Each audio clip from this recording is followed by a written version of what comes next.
నేను ప్రమాణ స్వీకారం చేస్తా, అదే రోజు 2 లక్షల రుణమాఫీ ఏకకాలంలో చేస్తాను అన్నడా లేదా? ఒకసారి ఆ వీడియో చూపించండి.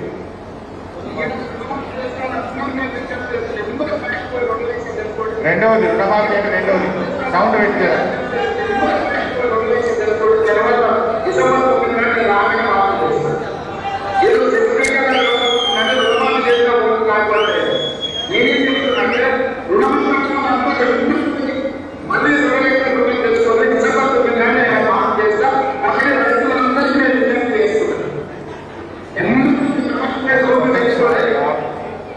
ఏమన్నాడు?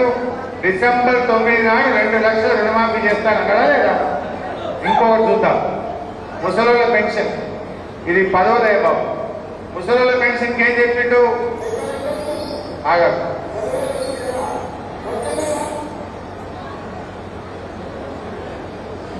ముసలోళ్ళ పెన్షన్ ఏం చెప్పిండు? ఇక అవ్వానికి ఎంత పెన్షన్ వస్తుంది? 2000 వస్తుంది.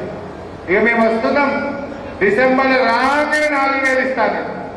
మీకు ఒక విషయం తెలిసి ఉంటుంది, సర్పంచులు ఉన్నారు, ఎంపీటీసీలు ఉన్నారు. పోయిన నెలలో పింఛనే రాలేదు. పోయిన 4 మంది అయితే ఉన్న 4 పుష్టికినట్టు 4000 మాట అయినారు, కానీ 2000 అధికులేదు. పోయిన జనవరిలో వృద్ధులకు, వితంతువులకు, వికలాంగులకు పెన్షన్ రాలేదు. మొన్న ఫిబ్రవరి 2వ తారీఖుకే ఫిబ్రవరి పెన్షన్ ఇచ్చింది. అంటే మధ్యలో ఒక నెల పెన్షన్ ఎగరగొట్టింది. ఈ ముచ్చట మీరు ఊర్లలో పోయి వృద్ధులతో, వితంతువులతో, బీడీ కార్మికులతో, మా నేత గీత కార్మికులతో మీరు చర్చ పెట్టాలన్నా వద్దా? వాళ్ళు చెప్పిందేమో 4000, ఇచ్చే 2000 కూడా ఎగబెట్టింది. ఎట్లా చెప్పిందో ఒకసారి. 2000 వస్తుంది కదా, వచ్చే నెల మీకు 4000 ఖాతాలు పడతాయి. వచ్చే నెల డిసెంబర్ 9 నాడు పెద్దగా 2000 ఇండియన్ రాష్ట్రం వచ్చి మీకు 4000 రూపాయలు పెన్షన్ వస్తుంది. ఎవరు అనుకునే పని లేదు. ఇంతకుముందే సీన్ చెప్పింది, మనోడు వచ్చి నీ కాళ్ళు పెట్రోల్ 500 విజయవాడ నడిచి యాళ్ళు పెడితే నీ మనోడు వచ్చి నీ కాళ్ళు వదులుతాడు. ఎందుకంటే ఆయన పెట్రోల్ మంది ఇంత పెట్రోల్ కావాలంటే 500 వెయ్యి అడుక్కోవాలి.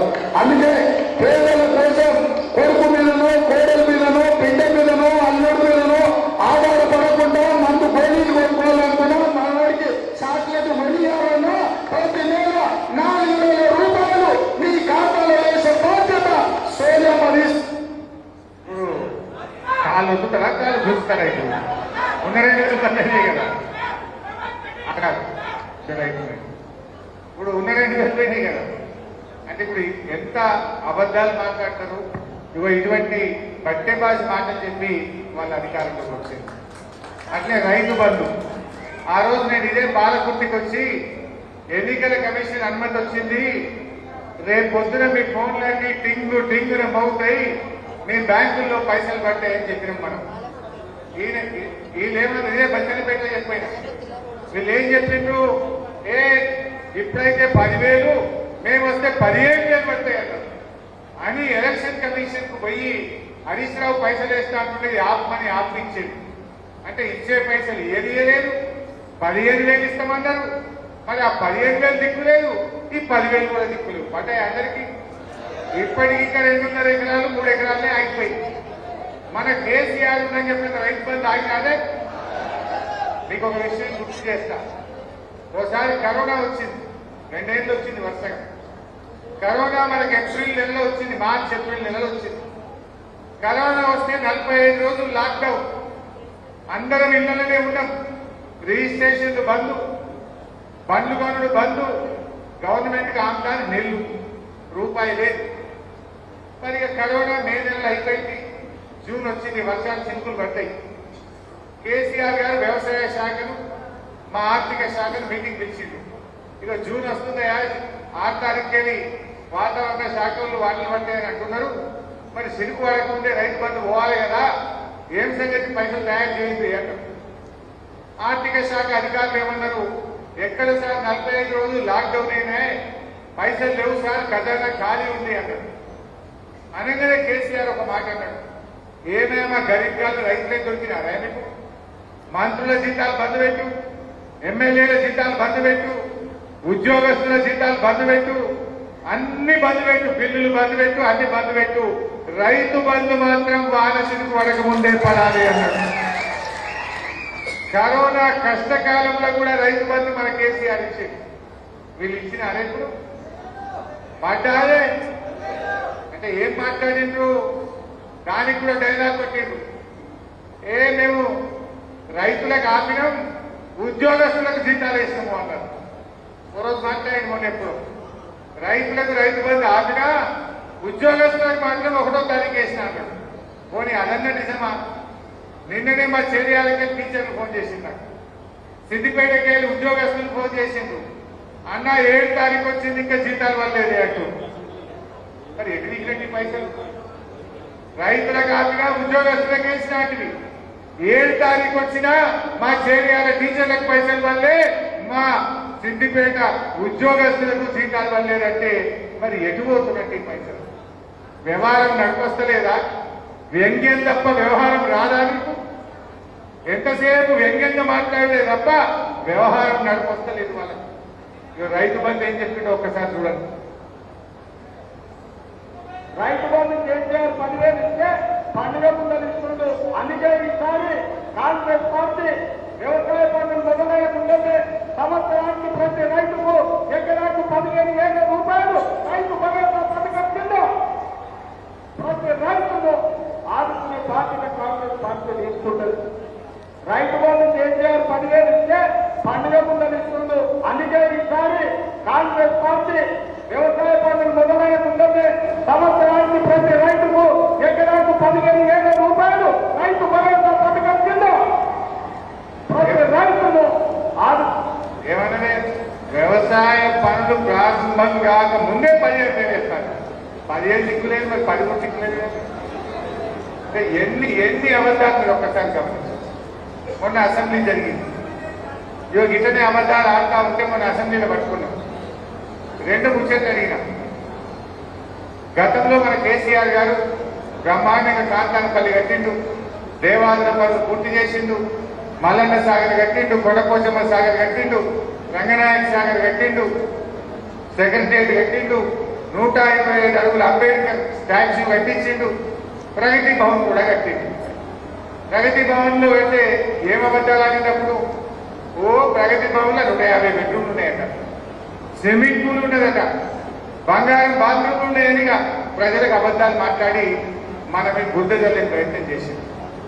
మొన్న ఎవరుంటున్నా పార్టీ విక్రమార్క ఉప ముఖ్యమంత్రి ఉంటుంది. మొన్న అసెంబ్లీ చాలా అనే పట్టుకున్నా, అయ్యా బట్టి విక్రమార్క గారు ఇప్పుడు నువ్వే ఉంటున్నావు కదా ప్రగతి భవన్లా, ఎందుకంటే మీరు అపోజిషన్ లో ఉన్నప్పుడు 150 బాత్రూమ్లు అన్నావు, బెడ్రూమ్లు అన్నావు, ఏమేమో మాట్లాడారు. ఇప్పుడు చెప్పవేది అసెంబ్లీలో అడుగుతున్నా ఎన్ని రూములు ఉన్నాయో, అది ఏమున్నాయో లేచి చెప్పుకో అని అడిగినా. తలకాయ ఎందుకేసుకున్నాడు, ఇక లేస్తే ఒట్టు, మాట్లాడితే ఒట్టు, మరి ఉంటే చెప్పాలి కదా. అన్ని చూంటా మాట. అట్లే నిరుద్యోగ వృత్తి గురించి అడిగాను. అయ్యా నిరుద్యోగ వృత్తి ఇస్తామన్నారు 4,000 రూపాయలు, మరి ఆ నిరుద్యోగ వృత్తి ఎప్పటి నుంచి ఇస్తారు అని అడిగిన. ఏమన్నాడు ఒక్కసారి చూడు. నిరుద్యోగ వృత్తి ఎప్పుడు ఇస్తామని అడుగుతున్నారు వృత్తులు. నిరుద్యోగ వృత్తి ఎప్పుడు ఇస్తామని అడుగుతున్నారు వృత్తులు. నిరుద్యోగ వృత్తి ఆర్గానిక్లో కానీ నేను దీంట్లో కానీ అప్పుడు మేము ఉద్యోగాలు ఇస్తామని చెప్తాను. మీరు ఎలక్షన్ కావాలంటే ఉద్యోగం ఇస్తే మాట్లాడండి. కాంగ్రెస్ పార్టీ ఫస్ట్ డిక్లరేషన్ ఉద్యోగాల కోసం ప్రయత్నం చేసి ఉద్యోగ ఉపాధి దొరకక నిరాశ చెందుతున్న నిరుద్యోగ యువకులకు ప్రతి నెల 4,000 రూపాయల నిరుద్యోగ వృత్తిని ఇచ్చి నిరుద్యోగ యువకులను కాంగ్రెస్ పార్టీ ఆదుకుంటుంది. నిరుద్యోగ వృత్తి ఎప్పుడు ఇస్తామని అడుగుతున్నారు వృత్తులు. మేము నిరుద్యోగ వృత్తి 6 గ్యారెంటీల్లో కానీ మేము దీంట్లో కానీ అప్పుడు మేము ఉద్యోగాలు ఇస్తామని చెప్పాం. మీరు ఎలక్షన్ కావాలంటే ఉద్యోగం ఇస్తే మాట్లాడండి. Congress party first Priyanka car కూడా చెప్పింది చూసింది కదా. అసెంబ్లీ సాక్షిగానే నిరుద్యోగుని మేము ఇస్తామని చెప్పలే. ఇంతకన్నా అబద్ధాలు ఉంటాయా? రేపు జనం ఒప్పుకుంటారా?